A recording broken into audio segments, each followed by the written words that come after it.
네, 증시 인사이트 이어가겠습니다. 양회를 앞두고 상당히 기대감을 보였던 것이 바로 철강주였는데요. 정작 양회 이후에는 조금 주춤하는 것 같습니다. 앞으로 철강주 어떻게 움직일지 살펴보도록 하겠습니다. 도움 말씀에 신한투자증권 박광래 연구위원 모셨습니다. 어서 오십시오. 네, 안녕하십니까. 박광래 위원은 무슨 투자 설명회나 이런 여러 군데는 활발히 활동하시면서 정작 방송에는 처음 나오신다고요? 말주변이 부족해가지고요. 말씀 잘하실 것 같은데. 오늘 처음으로 방송국 나와봤습니다. 네, 아무튼 기대가 됩니다. 네네. 잘 부탁드리겠습니다. 자, 세계적으로 철강 가격이 상승하고 중국의 리오프닝에 따른 경기회복 기대감 이거에 대해서 연초부터 철강주가 괜찮았는데 정작 양회 임박하니까 이제 오히려 좀 주춤하는 것 같아요. 그러니까 앞으로 이제 현재 지금 철강주 흐름은 어떻게 진단하고 계십니까? 증시의 격언이 있죠. 뉴스에 팔아라는 말이 있는데 역시 양회가 끝난 다음부터는 관련주들의 주가가 약간 약세를 보이고 있는 모습입니다. 왜냐하면은 이제 양회에서 올해 중국 경제 성장률에 대한 목표치를 발표를 했는데요. 시장에서는 그래도 5.5% 정도의 성장률을 발표하지 않을까라고 예상을 했는데 정작 5% 안팎의 목표치를 발표를 함으로써 그러니까 안팎이라 하면 이제 4%까지도 포함을 하는 것이기 때문에 약간 그거에 따른 좀 실망감으로 인해서 관련된 철강주를 포함한 중국 관련주들이 좀 약세를 보이고 있다라고 보시면 될 것 같습니다. 이게 부정적으로만 볼 일은 아니지 않습니까? 일단 5% 안팎이라는 목표치가 여러 가지 대내적인 변수의 불확실성 때문이기도 하지만 시진핑 3기 이제 첫 해에서 이제 목표를 달성하기 위해서 약간은 좀 보수적인 목표치를 제시한 게 아닌가라는 해석도 있기 때문에 무조건적으로 부정적으로 볼 건 아니라고 저는 생각을 하고 있습니다. 예, 그렇군요. 자, 철강주에서 탑픽을 꼽는다면 뭐를 제시하시겠습니까? 저는 이제 대장주인 포스코홀딩스를 탑픽으로 말씀을 드리고 있습니다. 포스코홀딩스 하면 요즘 소재 산업 이쪽으로도 많이 진출하고 그러는데 여전히 철강 비중이 높죠? 앞서서 이제 이슈 인사이트에서 보셨겠지만은 여러 가지 이제 폐배터리 관련된 시장에도 진출을 하고 있는 모습을 준비를 하고 있는데요. 그러나 지금 수준에서는 철강에서의 이익 비중이 80%를 넘기 때문에 아직까지는 철강 회사라고 우리는 좀 분류를 해야 할 것 같습니다. 예, 토픽으로 꼽는 이유가 배경이 어떤 배경이 있을까요? 잘 아시는 것처럼 작년 하반기 때는 국내 제조업 경기의 부진 그리고 여러 가지 화물연대 파업에 따른 출하 부진 그리고 이제 포항 침수 사건으로 인한 생산량 차질 이런 것들 때문에 굉장히 실적이 안 좋았는데요. 그런 것들이 하나씩 해소가 되면서 올해에는 좀 리바운드가 가능하지 않을까라는 기대감이 있고요.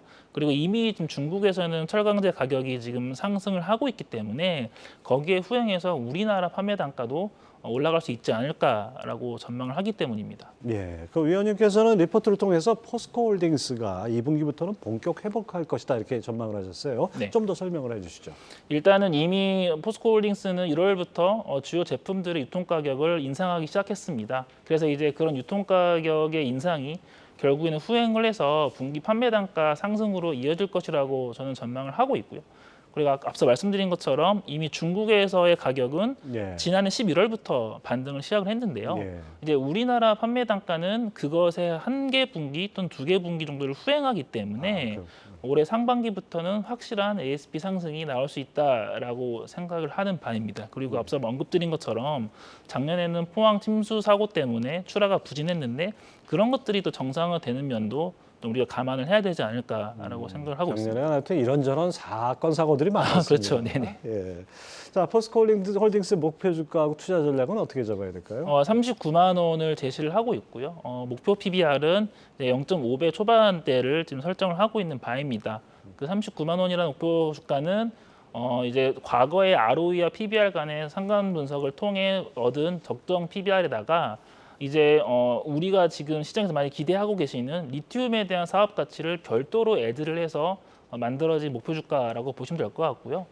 제가 추정하고 있는 포스코홀딩스의 리튬 사업 가치는 3.5조에서 4조 원 정도로 추정을 하고 있거든요. 그것은 이제 해외에서의 비슷한 이제 타임라인으로 리튬 사업을 준비하고 있는 해외 상장사들의 시가총액을 이게 비교한 것으로 이해하시면 될 것 같습니다. 예, 그렇군요.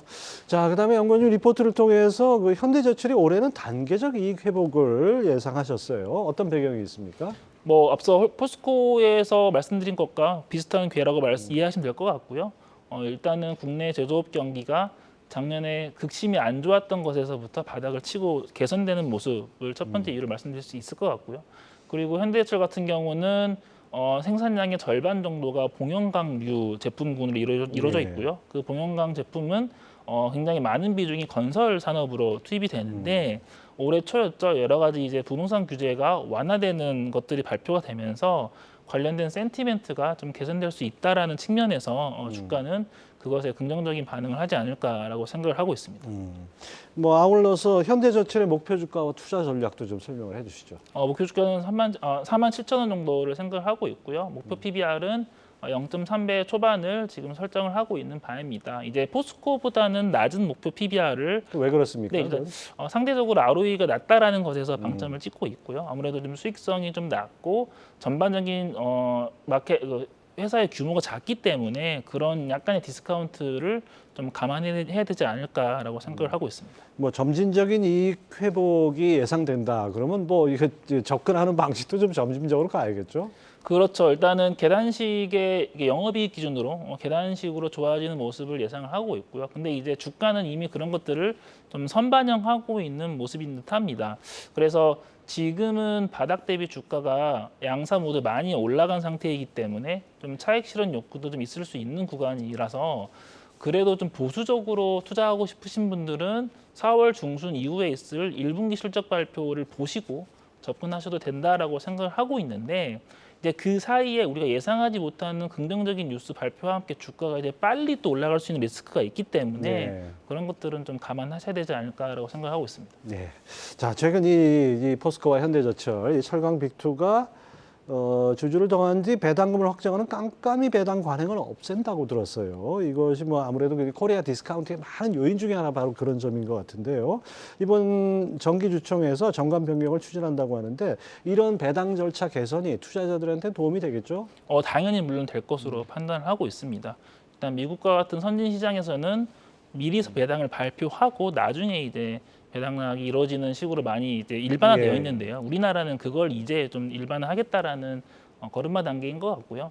특히나 이제 포스코 홀딩스 같은 경우는 분기 배당을 실시를 하는 회사이기 때문에 이제 분기마다 이 회사가 얼만큼의 배당을 주는지를 미리 알 수 있다라면은 지금의 업황과 펀더멘털이 좀 더 주가에 즉각적으로 반영이 될 수 있는, 그러니까 다시 말해 펀더멘털과 주가 간의 괴리가 좀 더 좁혀질 수 있는 그런 가능성을 높게 평가하기 때문에 주주 입장에서는 좋은 정책이다라고 저는 생각을 하고 있습니다. 네, 아무래도 뭐 철강주가 상대적으로 좀 배당률이 높은 편이죠. 네, 그렇습니다. 네. 자, 아무튼 그런 식이라면 뭐 좀 주주 친화적이라 그럴까요? 투자자 친화적인 그런 제도 개선이라고 볼 수 있겠네요. 자, 그다음에 올 10월부터 EU에서 철강 업종에 대한 탄소 국경세를 시범 운영하기로 하면서 산업 전반에 변화가 예상되고 있습니다. 그 전기로를 확대하는 흐름이 나타나고 있는데 우선 전기로가 무엇인지 좀 설명을 해주세요. 일단 철을 만드는 주요 공법 중에 하나로 고로와 그리고 전기로가 있는데 일반적인 글로벌 한 70% 정도는 고로 방식에서 철이 생산된다고 보시면 우리가 됩니다. TV 화면에서 종종 보는 그렇죠. 왜 용광로 같은 데다가 막 이미 뒤에도 나와 있네요. 예, 네, 이제 저런 거죠. 에그 같은 거 보면은 샘물이 쫙 나오는 거가 이제 보통 고로에서 나온다고 보시면 될 것 같은데요. 근데 이제 고로 같은 경우는 한 번에 많은 샘물을 낼 수 있다라는 장점은 있지만 거기에 석탄을 써야 된다는 단점이 네. 있고 그래서 거기서 요즘 거의 죄악시되는 탄소가 많이 발생을 하기 때문에 거기에 따른 대안으로 요즘 전기로가 많이 스터디가 되고 있는 최근의 모습입니다. 그러면 이게 그 효율 면에서도 차이가 있죠? 고로하고 전기로. 일단은 앞서 언급드린 것처럼 탄소 배출량 기준으로 말씀드리면은 철강을 1톤을 생산할 때 고로 같은 경우는 2톤가량의 탄소가 배출이 되는 반면 전기로 같은 경우는 0.5톤 정도의 탄소가 배출되기 때문에 상대적으로 친환경적인 공법이다라고 생각하시면 될 것 같습니다. 네. 각 업체들은 전기로 공정을 어떻게 늘리고 있습니까? 일단은 딱 들어도 아실만한 대표적인 철강 회사들은 지금 전기로에 대한 투자를 지금 많이 시행을 하고 있고 준비를 하고 있죠. 예를 들면은 유럽의 아르셀로미탈 같은 경우는 미국에다가도 지금 전기로를 지금 만들 계획을 가지고 있고 유럽 내 고로를 한 3개 정도, 3개나 4개 정도를 전기로로 지금 변환할 지금 계획을 가지고 있습니다. 뭐 일본 업체들도 지금 다양한 투자를 지금 진행하고 있고요. 특히나 이제 우리나라의 포스코 같은 경우는 6천억 가량을 투자를 해서 이제 광양에 한 250만 톤 정도 연산 규모의 지금 전기로를 지금 내년도부터 착공을 시행을 해서 26년부터는 생산에 들어갈 지금 계획을 가지고 있습니다. 예, 뭐 이거는 뭐 탄소 중립이라 뭐 탄소를 줄인다 이거는 어떻게 뭐 피할 수 없는 대세고 ESG 경영의 또 필수 아니겠습니까? 네, 그런 맞습니다. 측면에서 앞으로 전기로 투자는 계속 늘어날 수밖에 없겠네요. 네네. 자, 그 철강사와 조선사들이 올해 상반기에 후판 가격 협상에 돌입했는데요. 철강사들은 원료 가격 상승으로 생산 원가가 높아졌으니 후판 가격이 인상이 불가피하다. 반면에 조선사들은 뭐 좀 적게 올려라 뭐 이런 얘기겠죠. 그 연구원님 어떻게 생각하십니까? 일단 조선사와 철강사들은 1년에 2번씩 그런 협상을 통해서 가격을 세팅을 하게 되는데요. 앞서 말씀드린 것처럼 철강 업체들은 올려야 된다, 조선사들은 힘들다 이렇게 지금 팽팽하게 대립을 하고 있는 상태인데요. 일단 철강 업체들은 비조선량 후판을 미리 올림으로써 약간 이제 좀 시그널링을 하고 있다라고 보시면 될 것 같아요. 근데 이제 아무래도 지금 조선업으로 들어가는 철강제 비중이 굉장히 크고 그다음에 주요 거래처 중에 하나가 조선사들이기 때문에 철강 업체들 입장에서도 무작정 가격을 올리기에는 쉽지는 않은 상황일 것 예. 같아요. 그래서 이제 올해 상반기 막판까지도 관련된 이슈에 대한 모니터링이 필요하지 않을까라고 생각을 하고 있는 바입니다. 예, 조선사들이 뭐 수주가 좀 호조다 이런 뉴스들을 많이 봤는데 그런 것들, 그러니까 어떤 물량 수요가 늘어나는 거는 가격 협상에 영향이 없을까요? 일단 수주가 늘어난다 하더라도 그게 이제 바로 이제 건조로 이어지는 건 아니기 때문에 지금 당장 이제 비용 부담을 좀 덜어내는 입장에서라도 철강제 가격이 덜 올랐으면 하는 바람이 있겠죠. 근데 이제 그런 것들은 아무래도 양자 간의 입장이 다르기 때문에 예. 좀 더 뉴스 플로우를 좀 더 잘 보셔야 할 것 같습니다. 자동차용 강판은 어떻습니까? 일단은 이미 일본의 상황 같은 경우도 지금 동결 또는 인하 이슈가 나오고 있고요. 보통 이제 일본과 우리나라는 비슷한 궤를 지금 그리는 상황이 연출되고 있기 때문에 이제 우리나라 자동차용 강판도 인상보다는 동결 또는 인하 쪽으로의 오히려. 가능성을 예. 좀 더 열어둬야 되지 않을까라고 생각을 하고 있습니다. 예, 연초에 좀 강세를 보이다가 지금은 약간 주춤한 철강주 상반기 투자 전략을 제시해 주신다면 어떻게 말씀하십니까? 일단은 우리가 기대했던 양회는 이미 끝이 났고요. 실제 이제 중국에서의 실물 경기가 좋아지는지를 보셔야 될 텐데 그 철강은 흔히들 말씀들 하시는 스프레드 산업 중에 하나입니다. 근데 그 스프레드는 3월 달이나 4월경에 바닥을 찍고 9월까지 계속 상승하는 여러 가지 반복적인 계절성을 보여주고 있거든요.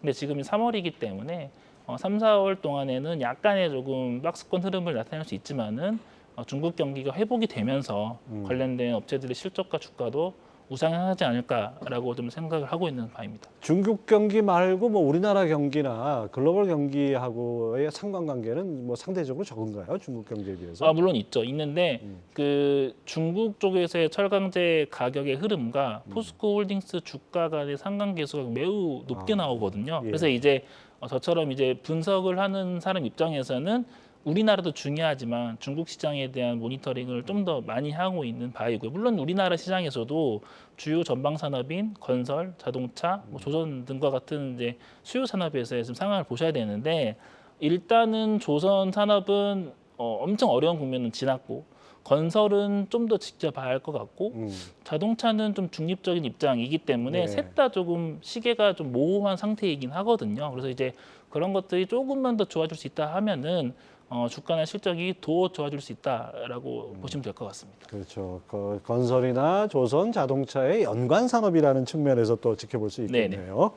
예, 말씀 잘 들었습니다. 신한투자증권 박광래 연구위원 함께했습니다. 자주 나오십시오. 네, 불러주십시오. 네. 예, 감사합니다. 감사합니다.